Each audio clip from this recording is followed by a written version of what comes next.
The Steam Deck is finally in my hands. Just about everybody has done a video on it thus far, unless you haven't gotten it yet, but that doesn't mean that I won't do one too, because honestly, I love this thing already from the outset, and right now I'm only at the tip of the iceberg. Hey, it's Joshua Vergara, what's going on everybody?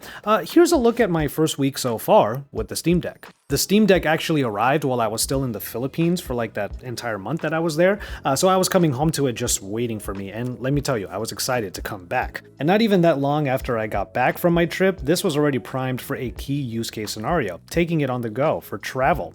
I'm going to be doing a follow-up on this video with a more long-term perspective on this crazy portable console, so allow me to just request that you subscribe to my channel to keep up with whatever comes next. Many of you are probably aware of what the unboxing experience looks like.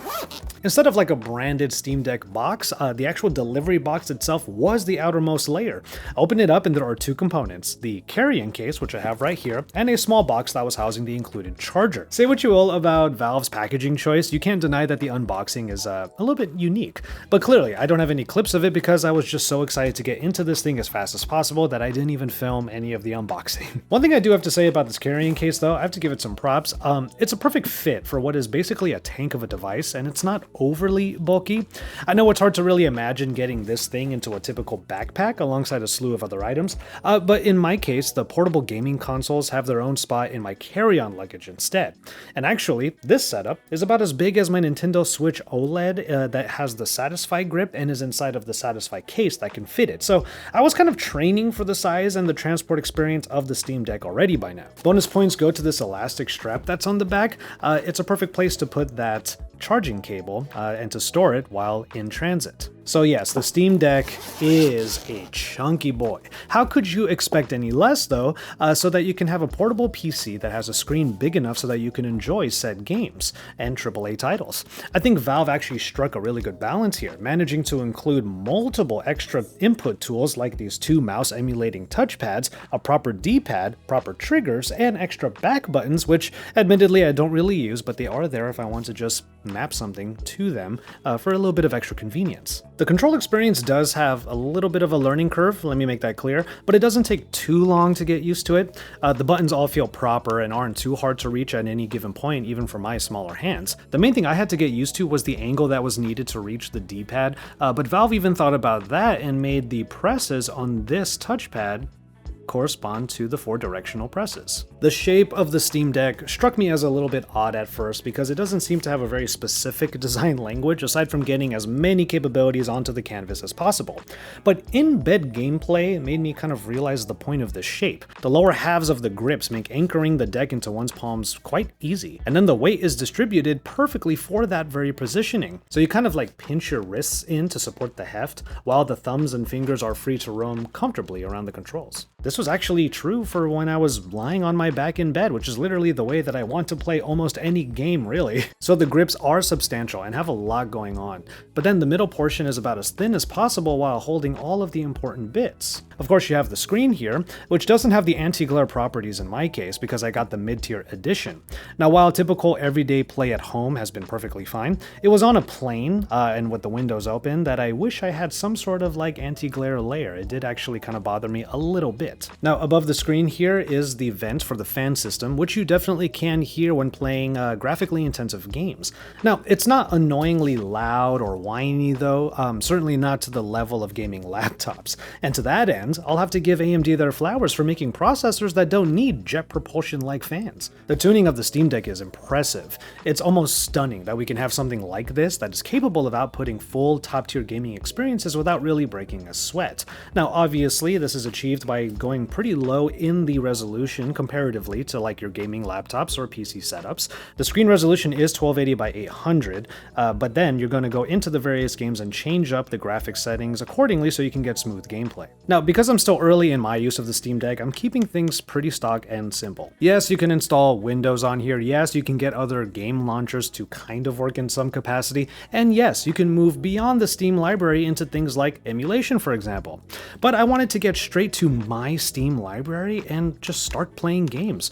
And because my unit arrived when it did, some of the titles that I really was clamoring to play actually got updated badges. Two of those games were Red Dead Redemption 2 and Assassin's Creed Origins. Now you can see here that there is a yellow playable badge, and this, while it means you can play the game on the Steam Deck fairly comfortably, they do come with some caveats, and I have definitely been experiencing them. In the case of RDR2, the playable badge actually makes sense because it's really not a totally seamless experience. At least for me, any changes to the Proton version or the graphic settings within the game either make it keep from launching or it just crashes about every 30 to 40 minutes. Definitely annoying, but I still made significant progress thus far at that point. But more recently, I actually moved over to DirectX instead of Vulkan inside of the graphic settings, and it got me past that dreaded 40-minute mark when I would expect some sort of freeze or crash. And yes, I was able to play throughout one of my flights recently. Speaking of playing the game on a plane, I did bring a high-powered power brick to keep the good times rolling, but I did limit the refresh rate and frame rate to 45, and I kept the brightness to about half, and these were my ways to play for longer. One thing I really appreciate is the battery life metric here because it seems pretty accurate. It's constantly updating based upon whatever is happening right now, and it gives you a pretty good outlook as to how much battery life you have left, how much more time you can play. Now, getting audio on that plane ride or in the airport was done through using a pair of Bluetooth earbuds, and in this case it was the ANC-enabled Sony LinkBuds S. Review on that coming soon as well. There's the typical slight delay, but it wasn't game-breaking at all. But even then, the speakers on the Steam Deck are quite decent, making the experience of just turning this thing on, powering on your game, lying down, and then playing pretty seamless. So clearly I'm looking at the Steam Deck as a convenient and comfortable way of catching up on titles that I couldn't really sink my teeth into before, or I don't really want to do that now at a desk or in front of a TV. And it's been fulfilling all of that beautifully, especially with Red Dead Redemption 2 and Devil May Cry 5. But even with Valve trying to make this a one-stop shop for all PC gaming needs via Steam, and of course the Steam OS that's on the Steam Deck in particular, there are constant variables still on this console. I mentioned before that Assassin's Creed Origins could be played on here, and yes, it has a yellow playable badge, but from what I gather, a recent update that Ubisoft made to the game completely broke its compatibility with the Steam Deck. It'll either not load at all or just freeze up completely on the menu. So I say, what the hell, Ubisoft? Thankfully, ongoing support from both Valve and various developers seems to be the plan. And as I said, by the time I got to the Steam Deck, so much was added or optimized since people started getting their units some months ago. I'm sure it won't be long until Windows installations are easier and more reliable. People will probably get into the classic Linux operating system that is on here aside from SteamOS and be able to get things like other game launchers to work with less of a hassle, and then more titles, of course, will just get their verification badges. But for now, I'm more than happy to just stay in the Steam library and focus on the many games in here that I have never finished or maybe not have even touched. That's a plight that I'm sure many of you fellow gamers can relate to.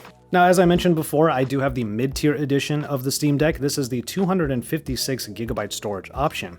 I know that there are a lot of you out there who just want as many games as possible with you at all times, and that is certainly possible, especially with a micro SD card, which you can slot into the bottom portion here. But I'm a little bit different in that I'm happy to just have the few games that I actually really want to dedicate time to, and with that in mind, I think I really have things pretty much covered. Red Dead Redemption 2, obviously, Devil May Cry 5, as I mentioned, but also I went ahead and got the new Teenage Mutant Ninja Turtles game, Shredder's Revenge, and then I was recently able to put on Yakuza Like a Dragon. This last one is actually pretty significant.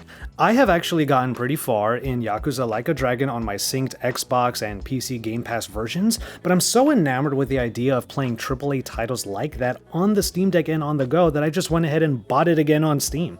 I think that just goes to show how potent the concept and the execution so far of the Steam Deck can be to anyone just looking to have some fun. I mean, sure, you're not going to have like the super high refresh rates, you can't really max out on all of the settings depending on the game you're playing, and like I said before, this is not a high resolution gaming experience unless maybe you connect this to an external monitor. It's a relatively super scaled down version of a gaming PC. But I'm willing to bet for many people this might be one of the most attractive ways to get into comfortable, casual PC gaming. So let me present one more scenario where I think the Steam Deck totally works, one that I personally fit into.